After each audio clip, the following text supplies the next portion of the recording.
Third thing है, we know that all the exams are computer based and in every batch there are some new students who join. There are many old one who are doing the other subjects, but there are many new students, and they always when they connect with us they say that sir exam तो computer based होता है ना.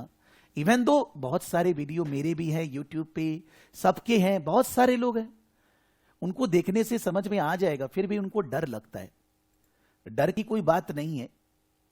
आपको ACCA platform पे बहुत सारे mock papers मिलेंगे जिनको हम लोग प्रिपेयर कर सकते हैं ऑन ACCA वेबसाइट.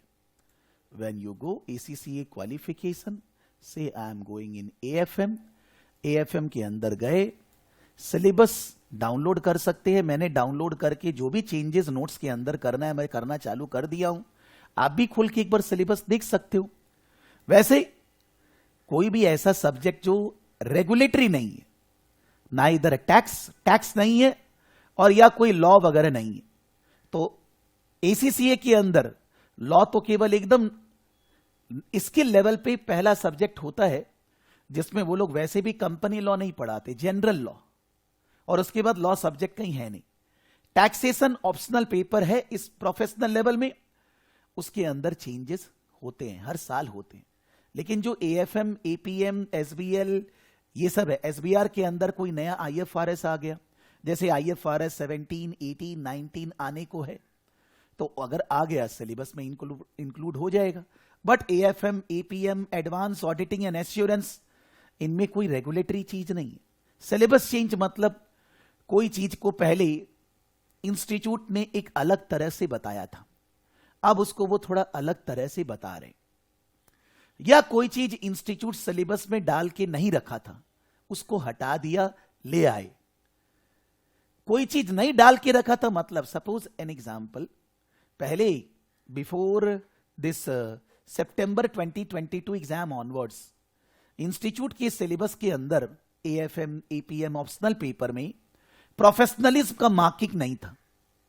अभी वो लोग बोल रहे हैं 100 नंबर में 20 मार्क्स प्रोफेशनलिज्म, 80 मार्क्स का आपका एक्चुअली मार्किंग है. 20 मार्क्स प्रोफेशनलिज्म के अलग से मिलेंगे. उसके लिए कोई अलग से पढ़ाई नहीं करनी है कि 20 मार्क्स के लिए क्या पढ़ें.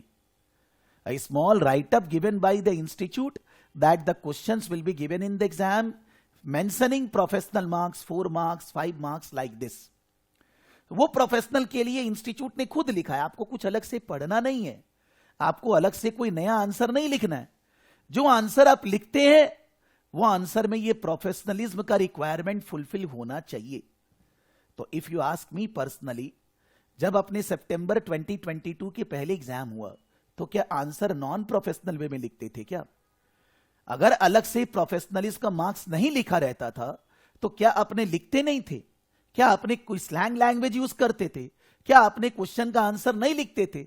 मतलब कोई फर्क प्रैक्टिकली पढ़ाने में या स्टूडेंट के पढ़ने में या एग्जाम देने में कोई अंतर नहीं है. समबडी कैन से दैट ये तो चेंज आ गया, आपको मानना है मान लीजिए, बट मेरे हिसाब से कोई चेंज नहीं है. एक और था जो कि सितंबर 21 में चेंज हुआ. पहले वो लोग, बिकॉज इनका सिलेबस जून तक सेम रहता है, फिर सितंबर से नेक्स्ट जून तक एक वे, ऐसे करके हर साल चेंजेस आता है. तो सितंबर 21 में चेंजेस आया. पहले वो लोग सिलेबस में कॉर्पोरेट फेलियर डालकर रखे थे. कॉर्पोरेट फेलियर APM में भी था और कॉर्पोरेट फेलियर थोड़ा ज्यादा AFM में भी था. उन्होंने सिलेबस से हटा दिया, APM से भी हटा दिया, AFM से भी हटा दिया. बचपन में कभी बीकॉम वगैरह में हम लोग पढ़े होंगे अल्टमैन जेड स्कोर, 4-5 रेशियोज होते हैं जिनके बेसिस पे कैलकुलेशन करके हम देखते हैं कि अगर रेशियो इस रेंज के बीच में आता है तो कंपनी खराब है, गड़बड़ है, रेशियो इसके ऊपर आता है तो ठीक है. उन्होंने वो चीज सिलेबस में डाल के रखा था, दे एक्सक्लूडेड. मतलब वो तो अच्छा ही हुआ ना कि हमें पढ़ना नहीं है, नहीं तो जबरदस्ती का हमें वो 5 रेशियो याद रखना पड़ेगा, क्या क्या रेशियो है, और वो रेशियो को कैलकुलेट हो सकता है करना पड़े, एग्जाम में क्वेश्चन दे दे, पास्ट में दिया हुआ है. हटा दिया तो मेरे को पढ़ाने के टाइम पे उसको आपको डील नहीं करना है, because that is no more in the syllabus. तो जब हम सितंबर 2022 में पढ़े एपीएम, हमने वो चीजें नहीं पढ़ी। सितंबर 21 में पढ़े थे, बट सितंबर 22 में नहीं पढ़े। अभी का सिलेबस अगर खोलेंगे तो लास्ट पेज में कुछ चेंजेस दिया हुआ है। बोल रहा है इसको डिफाइन करने का हमने चेंज कर दिया है वर्ड, जैसे मैंने डाउनलोड करके रखा है, मैं फिर से डाउनलोड नहीं कर रहा हूं।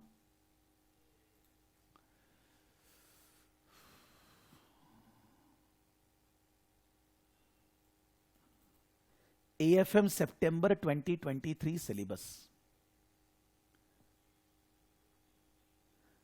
माने जून 2023 तक ये एप्लीकेबल रहेगा, ठीक है। This is institute material downloaded from their website, मैंने कुछ घर से नहीं बनाया। Summary of changes to advance financial management, these changes are already applicable in 2 exams, सितंबर 2022, दिसंबर 2022, ऑलरेडी 2 बार हो चुका, और मार्च और जून में भी है। लेकिन मैंने तो सितंबर और दिसंबर के लिए अलग से एएफएम नहीं पढ़ाया था। इसमें क्या लिखा है? Because I taught AFM for March 2022 and now again we are taking class for March 2023.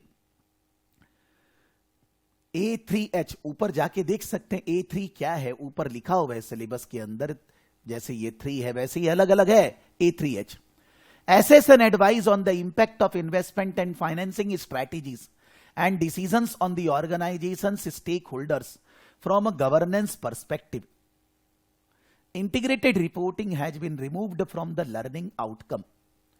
Actually integrated reporting SBL में भी है, SBR में भी है। पहले integrated reporting से related stuff AFM में भी लिखा हुआ था, अभी ये बोल रहे हैं कि हम वहां से हटा दिए। मतलब हम integrated reporting related areas finance वाले पेपर में नहीं पूछेंगे। मत पूछो यार, कोई बात नहीं, लेकिन फिर भी पढ़ते वक्त कुछ ना कुछ थोड़ा बहुत बताना पड़ेगा, लेकिन अब स्पेसिफिक सिलेबस में नहीं है। Determine a corporation dividend policy and its policy given, determine a corporations dividend policy and its policy given, the organizational policy on the transfer pricing of goods and services across international borders. New outcome added to A6A which replaces the previous A6C. A6A को institute ने पहले कुछ अलग तरह से explain किया होगा relating to chapter dividend policy, कि डिविडेंड पॉलिसी के अंदर अगर कोई normally dividend policy, residual policy, Gordon model और जीरो डिविडेंड पॉलिसी, बहुत सारी अलग अलग पॉलिसीज होती है। तो determine a corporation dividend policy and its policy given, मतलब जो डिजाइंड पॉलिसीज है और जो कंपनी की पॉलिसी है उन दोनों को कोरिलेट करके डिसाइड करना कि डिविडेंड क्या देना चाहिए, वो राइटअप उन्होंने अलग से चेंज किया है। और ये जो ऑर्गेनाइजेशनल पॉलिसी फॉर ट्रांसफर, इसके बारे में कोई चेंज नहीं, ट्रांसफर प्राइसेस अभी भी है, केवल डिविडेंड पॉलिसी का राइटअप उन्होंने चेंज किया है। जब हम लोग पढ़ते हैं तो मैं तो कोई भी always I say only one thing, that English language I can't remember, I can not mug up, we need to understand the concepts. तो आज डिविडेंड पॉलिसी हम लोग पहले भी पढ़े थे, अभी भी पढ़ेंगे। कॉमा फुल स्टॉप तो सेम नहीं हो सकता what I taught in the last batch, but सारा चैप्टर वैसे ही पढ़ेंगे जैसे पहले पढ़े थे। इससे मेरे को कोई फर्क नहीं पड़ता कि उन्होंने अपना राइटअप चेंज किया है। Evaluate the potential value added to an organisation arising from specified capital investment project और portfolio using the net present value. एक प्रोजेक्ट को इवैल्यूएट करना from specified capital investment project और portfolio. Project modelling should include explicit treatment and discussion, capital rationing, multiple capital project to be limited in decision only. Outcome has been revised to make clear the multi-period capital rationing is only examinable through discussion. पहले भी जब उन्होंने questions multiple capital rationing के ऊपर solve करके रखा था, अभी भी होएगा मेरे को पता नहीं, मैं उस चैप्टर में अभी तक नहीं वापस रिवीजन किया, लेकिन मैं पढ़ाते वक्त बोलता था कि आपको क्वेश्चंस एग्जाम में इसके ऊपर न्यूमेरिकल्स नहीं आएंगे। अब तो उन्होंने बकायदा लिख दिया हम न्यूमेरिकल पूछेंगे ही नहीं। अब मान लीजिए आप बोलेंगे और डिटेल में अभी बता, कैपिटल राशनिंग क्या होता है, पहले ये समझना पड़ेगा ना। राशनिंग मतलब स्केर्सिटी ऑफ फंड्स।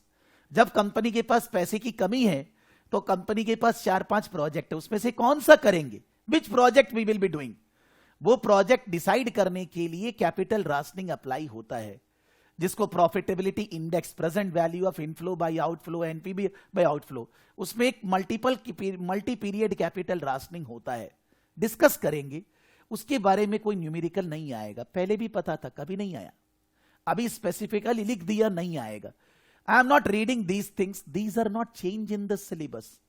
बट अगर आप एडवांस टैक्सेशन में जाओगे, यूके में इन्फ्लेशन है, प्रॉब्लम्स है, इकोनॉमी अच्छी नहीं है, इंडिया के नीचे चला गया है, पहले 5th था, अब इंडिया 5th है, बहुत सारे प्रॉब्लम्स है, इलेक्शन वगैरह बहुत बार हुआ है, उनका प्राइम मिनिस्टर वगैरह, तो अलग ब्रेक्सिट हुआ था पास में, तो वो अपने टैक्स लॉस, कंप्यूटेशन, ये सब स्लैब्स वगैरह में चेंजेस ला रहे होंगे, पॉलिसीज में चेंजेस ला रहे होंगे।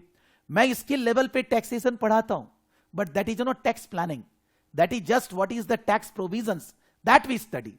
ATX I am not teaching, but advance taxation आपको हर साल नया से पढ़ना पड़ेगा। टैक्सेशन हर साल मेरे को क्लासेस में पढ़ाना पड़ेगा इसके लेवल में, बिकॉज प्रोविजंस चेंज हो जाते हैं।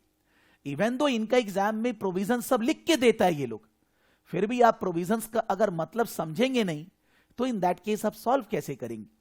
सो टैक्सेशन का जो एग्जाम है उसके लिए आपको बार बार चेंजेस को बहुत ज्यादा कोरिलेट करना है। ये सब सब्जेक्ट्स जो अदर देन टैक्सेशन है उसमें कोई चेंज का ऐसा सिग्निफिकेंस नहीं है। एक बार आदमी को देख लेना चाहिए कोई ऐसा चीज है जो पढ़ना है, नहीं पढ़ना है, नया डाला गया है, दैट्स अदर थिंग, अदरवाइज कुछ नहीं है। ये प्रोफेशनल स्किल्स उन्होंने डाला है नया, मैं डिस्कस करूंगा, बट इसका मेरे पढ़ाने से, आपके आंसर लिखने से बहुत ज्यादा कोई फर्क आने वाला नहीं। So there is no syllabus change because these subjects are not based on any particular syllabus. इसमें एग्जाम पैटर्न क्या है? Past exam library, I am going into CBA format only for those students who have never given any ACCA professional level exam. Log in to platform.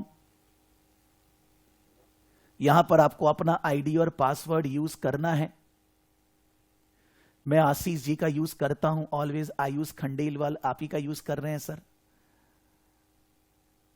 यहां पर जब ID और password use करेंगे तो आपको नए वेबसाइट में ले जाएगा। ये वेबसाइट उनकी नॉर्मल वेबसाइट से कनेक्टेड है। इसके अंदर AFM advance financial management, advance financial management, उसमें ACCA official resources, past exams, there are 3 exams, then AFM सितंबर दिसंबर 2020 2021, मतलब इन टोटल 3 और 2 5 एग्जाम। फिर उसके बाद प्रैक्टिस एग्जाम्स 1 2 3 4 प्रैक्टिस एग्जाम, यानी कि इन टोटल कितना एग्जाम दिया उन्होंने यहां पर 5 और 4 9, और रेगुलरली बढ़ाते जा रहे हैं। इतना एग्जाम्स कोई दे ही नहीं सकता है वैसे, कितना भी चैंपियन हो, फिर भी वो बढ़ाते जा रहे हैं। इसके अंदर मान लीजिए हम लोग ये सितंबर दिसंबर 2020 असाइन कर देते हैं। इसको असाइन किए लेफ्ट हैंड साइड में AFM, past and practice exams, सितंबर दिसंबर मैंने लगाया है, स्टार्ट कर दिए। इसको स्टार्ट किए तो दे आर गिविंग इंस्ट्रक्शंस।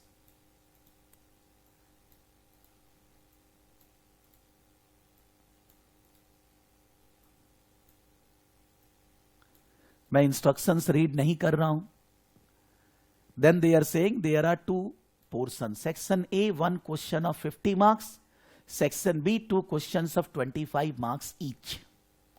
मतलब इन टोटल 3 ही क्वेश्चन रहेंगे, सारे कंपलसरी है। Section A 50 marks, section B 25 marks का 2 क्वेश्चन। फिर उसमें आगे बढ़े, सेक्शन A 50 मार्क्स, ये पुराना पेपर है बिकॉज 2020 का पेपर है, लेकिन अगर नया पेपर भी खोलेंगे तो ऐसे ही खुलेगा। लेफ्ट हैंड साइड में एग्जिबिट्स, फिर उसके बाद रिक्वायरमेंट्स, और फिर उसके बाद आंसर लिखने के लिए word file and excel file for calculations. AFM exam में एक्सेल का यूज अच्छा खासा होगा, हर क्वेश्चन में जनरली एक्सेल का यूसेज आएगा, और आप अगर एक्सेल का यूज नहीं करेंगे आप एग्जाम पास नहीं कर सकते। एक्सेल का शॉर्टकट कैलकुलेशन, सम एक कॉलम से दूसरा कॉलम जोड़ना, एनपीवी निकालना, आईआरआर कैलकुलेशंस करना, सब एक्सेल में करना है, कोई इंट्रापोलेशन ये सब नहीं करना है। अगर एएफएम एग्जाम में पास होना है, एक्सेल के ऊपर थोड़ा सा प्रैक्टिस करना होगा। Normally all are working professional, सबको आता ही है, बट अगर कोई प्योर स्टूडेंट है, इतना ज्यादा एक्सेल में काम नहीं किया हुआ है, तो प्रैक्टिस करना होगा। कैसे प्रैक्टिस करेंगे? यहां पर जो ये मेरा नोट्स है, उस नोट्स के अंदर मैंने 3 साल 4 साल पहले क्लास में एक्सेल का सारा शॉर्टकट इंस्टीट्यूट के फॉर्मूला सीट से देख देख कर बताया था। ये वीडियो मैंने लिंक यहां दे दिया है। जब आपको क्लास साइट्स मिलेगी, ये वीडियो का लिंक खोलकर यूट्यूब पे डाला हुआ है। वीडियो में बीच में आधे घंटे में excel calculation, NPV, IRR, average, this that सब बता रहा हूं। आप एक बार वीडियो को देखकर उसको रेगुलरली प्रैक्टिस में लाना। और जिन लोग ऑलरेडी एक्सेल पे काम किए हुए हैं, बेसिक, मैं एक्सेल का नॉलेज मेरे को भी नहीं है उतना, बेसिक उनको वैसे भी आता है, उनको वीडियो देखने की जरूरत ही नहीं है। लेकिन फिर भी एक बार वीडियो देख लेंगे, जिससे कि समझ में आ जाए कि एक्सेल का क्या क्या शॉर्टकट्स है। आप अगर यहां पर खोलेंगे एग्जाम में हेल्प फॉर्मूला सीट्स वगैरह, तो फॉर्मूला सीट है एक, जितने भी फॉर्मूलाज है वो सब उन्होंने यहां दिए हैं, फॉर्मूला सीट और पीवी एफवी टेबल। फिर उसके बाद एग्जाम इंस्ट्रक्शंस में नहीं खोल रहा उसको, वर्क स्पेस में यहां पर जितना भी एक्सेल का शॉर्टकट्स होता है, एग्जाम में हर पॉइंट पे वो शॉर्टकट्स दिया हुआ है। यानी कि आप अगर भूल भी जाएं तो आप ये एक्सेल का शॉर्टकट को देखकर एग्जाम में अप्लाई कर सकते हैं। बट एग्जाम में एक्सेल का शॉर्टकट यहां से देखकर फिर अप्लाई करेंगे, एग्जाम पास नहीं होएगा। अपने पास टाइम नहीं है, अपने को एग्जाम में हो सकता है फॉर्मूला सीट कभी कभी खोलना पड़े, because the formulas are slightly tricky. कभी फॉर्मूला का यूज है तो इसको कॉपी पेस्ट कर देंगे वहां ले जाके, लेकिन इसका यूसेज है, एक्सेल का यूसेज नहीं। एग्जाम इंस्ट्रक्शंस पहले से पढ़ के रखना चाहिए। नाउ तो अभी जब हम रिक्वायरमेंट में जाते हैं, रिक्वायरमेंट के अंदर आपको एक 7 मार्क्स का क्वेश्चन है, एक 4 मार्क्स का है, एक 7 का है, एक 7 का है, एक 3 का है, एक 10 का है, एक 4 का है, एक 8 का है, अलग अलग पार्ट्स से 50 मार्क्स के। इस पूरा के अंदर there will be around 50% calculation based, जो कि आपको एक्सेल के अंदर करना होगा, and 50% based on your calculation comments theory portion. तो हम लोग को एग्जाम में पार्ट ए के अंदर दोनों यूज करना होगा। कैलकुलेशंस वगैरह भी है, चाहे एनपीवी कैलकुलेशन, फॉरेक्स का कैलकुलेशन, कुछ ना कुछ, कोई कंपनी का वैल्यूएशन का क्या चीज है मेरे को पता नहीं है, जो भी क्वेश्चन के अंदर पढ़ने से पता चल जाएगा, बट उसका कैलकुलेशन भी करना है और फिर आंसर थ्योरी में भी लिखना है। लेकिन जनरली 50 मार्क्स में it is 40%, around 20 marks calculation and 60% 30 marks theory. General tendency है, may be somewhere here and there. वो लोग इंफॉर्मेशन बता रहे हैं कि आपको जो क्वेश्चन है वो किस कंपनी के बारे में है, उनका बैकग्राउंड क्या है, क्या इश्यू है, एक इंट्रोडक्शन तो बना कर देंगे ना। फिर उसके बाद टेक ओवर डिफेंसेस में से भी क्वेश्चन कोई टेक ओवर का है और हम लोग टेक ओवर नहीं होना चाहते, तो उसके लिए फाइनेंशियल डिटेल वैल्यूएशन वगैरह का दिया होगा, इंप्लॉय रेमोनरेशन, इंप्लॉय के बारे में कुछ दिया होगा, और उसके बाद क्वेश्चंस रिक्वायरमेंट्स है। मैं नहीं रीड कर रहा, और आंसर लिखने के लिए वर्ड फाइल है और एक्सेल है। अगर कैलकुलेशंस वगैरह बहुत ज्यादा है तो एक्सेल, जो कि फर्स्ट क्वेश्चन में रहेगा ही। कैलकुलेशंस अराउंड 20 मार्क्स करीब का एग्जाम में रहना ही है। दूसरा सेकंड क्वेश्चन है, सेकंड पार्ट बी के अंदर फिर से आपको वर्ड और एक्सेल दोनों दिया हुआ है। हो सकता है पार्ट बी में कोई क्वेश्चन में प्योर थ्योरी है, एक्सेल है ही नहीं, और अगर हो पागे तो पूरा 25 नंबर का एक्सेल नहीं। कैलकुलेशन बेस्ड 25 में से 10 नंबर मैक्सिमम, उससे ज्यादा नहीं। जबकि मैंने देखा है कि 2 क्वेश्चन जो 25 नंबर के आते हैं उसमें ज्यादातर एक में कोई कैलकुलेशन रहता ही नहीं, एक ही में रहता है। यहां पर भी एग्जिबिट है, इंफॉर्मेशन है, रिक्वायरमेंट है 25 नंबर का। ये 25 नंबर का रिक्वायरमेंट 3 पार्ट्स में डिवाइडेड है, 15, 4 एंड 6, और फिर हम लोग को आंसर देना है। और वैसे ही नेक्स्ट क्वेश्चन, अभी ये जो रिक्वायरमेंट है पुराना वाला, इसमें अलग से लिखा हुआ नहीं है कि प्रोफेशनलिज्म का मार्क्स कितना है। अभी रूल है कि 25 नंबर में 5 नंबर प्रोफेशनलिज्म, जिसके लिए आपको अलग से कुछ करना नहीं है। मान लीजिए उन्होंने लिखा apply scepticism in answering the question, because one of the skill ACCA mentioned that is skepticism. Scepticism मतलब कुछ ना कुछ ऐसा होएगा जो कोई पर्सन बोल रहा है, कोई बॉस बोल रहा है, कोई बता रहा है, या आपको कहीं से कुछ इंफॉर्मेशन मिला, आपको उसको सीधा सीधी एक्सेप्ट नहीं करना है, आपको उसमें क्वेश्चंस रेज करना है कि ये इंफॉर्मेशन गलत हो सकती है, ये मे बी बोर्ड मेंबर्स है, वो हो सकता है गलत हो सकता है, जहां से आपने इंफॉर्मेशन गैदर की है वो डेटा गलत हो, वो अगर प्रोफेशनलिज्म नहीं भी लिखता और क्वेश्चन का स्कोप वहां पर है तो हम तो वैसे भी लिखते थे, स्टिल ऑल्सो अर्लियर हम लोग वो लिखते थे। अभी वो लोग बोल रहे हैं कि हम कहीं पर काम करने जाएंगे, प्रोफेशनल नेचर होना चाहिए, तो जो रिक्वायरमेंट है जो है उसको हम प्रॉपर फोकस करें, अलग से प्रोफेशनलिज्म के लिए कुछ लिखना नहीं, लेकिन हर क्वेश्चन के अंदर पहले वाले 50 मार्क्स में 10 नंबर अलग से प्रोफेशनलिज्म का होएगा और 25 मार्क्स में 5 मार्क्स प्रोफेशनलिज्म का अलग से होएगा, जिसके लिए कुछ करना नहीं है, बट वो प्रिंसिपल फॉलो करना है आंसर लिखते वक्त, which is there in all the optional paper, advance financial management, advance performance management, advance auditing and assurance and advance taxation, चारों सब्जेक्ट में ला दिया है। कब से? सितंबर 2022 से, पहले नहीं था। यानी कि पहले के पेपर्स अगर आप देख रहे हैं तो वहां पर प्रोफेशनलिज्म अलग से ऑप्शनल पेपर में नहीं लिखा हुआ है, लेकिन जो कंपलसरी पेपर है एसबीआर एसबीएल, उसमें प्रोफेशनलिज्म पहले से है। एसबीआर के अंदर भी एसबीएल के अंदर भी प्रोफेशनल का अलग से मार्क्स है। अब सभी पेपर में ला दिया है, 2 बार एग्जाम हो चुके, आगे भी रहेंगे ऐसे ही। तो नॉर्मली आपको पता होना चाहिए कि आपका जब एग्जाम में सॉफ्टवेयर खुलेगा वो ऐसा खुलेगा और आपको इसी पे आंसर वर्किंग करना है, सॉल्यूशन करना है, इसी के ऊपर ऑन द स्क्रीन ओनली, और एग्जैक्टली एग्जाम ऐसे ही होगा। तो इंस्टीट्यूट ने एग्जाम का फीलिंग के लिए बहुत सारे पेपर्स यहां पर दे दिए हैं, जिसको स्टूडेंट को प्रैक्टिस करना है। अभी नहीं कर सकते, जब हम लोग 2 महीना करीब पढ़ लेंगे उसके बाद we will be doing the questions from here, because यहां पर एक क्वेश्चन के अंदर 5-5 टॉपिक मिक्स्ड है। जो 50 मार्क्स का पेपर है उसमें 4-4, 5-5 टॉपिक उन्होंने मिला दिए यहां पर भी। तो इसलिए जब तक एक पर्टिकुलर एरिया हम कंप्लीट नहीं करते 2-3, तब तक हम यहां पर जा नहीं सकते।